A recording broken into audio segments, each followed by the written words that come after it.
Josh, before the game, you told us one of your favourite FA Cup memories was scoring a hat-trick for Bolton, I think about 5 years ago now. Should we add this one to the list? Yeah, I think that topped it. We'll keep it up to date and keep updating the CV. So I think today topped it. It was a brilliant day. We started the game at the beginning. We started on top. You scored that goal, but then didn't seem to quite find that second goal in the first half. No, it wasn't, and I don't think that was for a lack of trying. I think that the chances and the positions we get in are unbelievable, and I think it's testament to how we work Monday to Friday. Listen, chances aren't going to go in, and we can't get wrapped up in those types of things, because if you do, you can easily come away from your game plan. It's all about repetition and trying to create as many chances as possible, and we managed to do that. I think the most clinical ones came in added odd time with Jay Bird and Cammy Doyle managing to do them. So all in all, it was an end-to-end game, but yeah, it was one we managed to win, and we take the positives. What was the manager's message at half-time? Obviously, you're going in 1-1 against a team 2 leagues below you. Yeah, I can't say word for word what he said, but it was just honest, the way he's always been. And I think, of course, when you come into these types of games, FA Cup, you think that the team that's automatically 2 leagues above is going to walk away with the game, and that's not the case. I think you've got to show a lot of respect to Barnet. They came here, they managed to cause us a lot of problems, and they took the chances that they created themselves. But I think the most important thing for us is that we didn't cave in. We kept going to the death, and we managed to come out with a win. But yeah, the gaffer wasn't happy. Not just so much out of possession, but in possession. I think he's a perfectionist. He'll always strive for us to be perfect, whether we get there or not. Only time will tell. But it'll not be through lack of trying. So yeah, he was honest. It was pretty intense. A lot of home truths, and it was just up for us to try and prove in the second half why we were the better team and a team 2 leagues up. And obviously it was a bit of a slow start to the second half. Barnet scored that goal, but then the substitutions, you could say, changed the game. Showed great depth in the squad that we've got at the moment. No, massively, and I think that was a massive thing for the gaffer coming into the summer, was to have players that were hungry and wanted to do well. Demi Mitchell's been out for a long time. He just had a sensational week coming back. When the Bristol Street Motors game, we managed to score the winner. Jay Bird coming on, obviously, with his injury and stuff. Ed Francis ended up playing left side of centre back.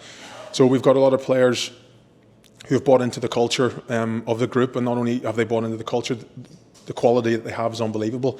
So when you're starting, there's lads waiting to take your position, and that when you're not in the team, the gaffer has no hesitation of changing that.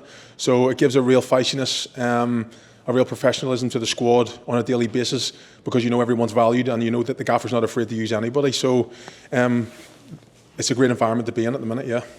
2 penalties, about 10 minutes apart. How do you mentally prepare yourself for that second one after facing the keeper for the first time? Yeah, I think I've been very blessed, thank God, that football's been my whole career, and I've hit a lot of penalties. Some went in, a lot of went in, some haven't gone in. It's just trying to distance yourself from the moment. I think earlier on in the career, when it's happening, you sort of think of you think of the ball, you think of the goalkeeper, you think of the environment. And now it's just about whether you make a connection or not. And then if he saves it, he saves it. If it goes in, happy days. And that managed to be the case. So it's just trying to break it down and be as simple as possible. And take your time. Don't let the crowd or the referee rush you. The manager's spoken a lot, obviously, about putting the ball into the scoring zone, which creates chances like that penalty and then the 2 goals at the end. Yeah, no, massively. Listen, I think there was more chances for us at the end. Emmy created one for me. I created one for Jay Bird. Cammy Doyle, and that's the case, and it gets the fans off the seat. There's an expectation that chances are there to be had, and of course, listen, we want to score every chance, but of course that's not going to be possible. But it's up to us as the forwards in the team to keep that repetition of getting in the right places, because we know the chances are going to come. We know the quality that we have in the squad. Someone's going to create something.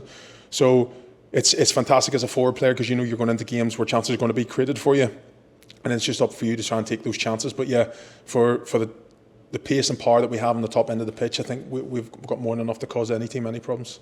And now, after 2 league defeats in a row, is it about taking that form into the league, into the next match against Charlton? Yeah, of course, listen, FA Cup's absolutely magical, but I think obviously if that could have been a league win, it would have been absolutely brilliant. But you take in the momentum. The gaffer, listen, as I said before, he's a perfectionist.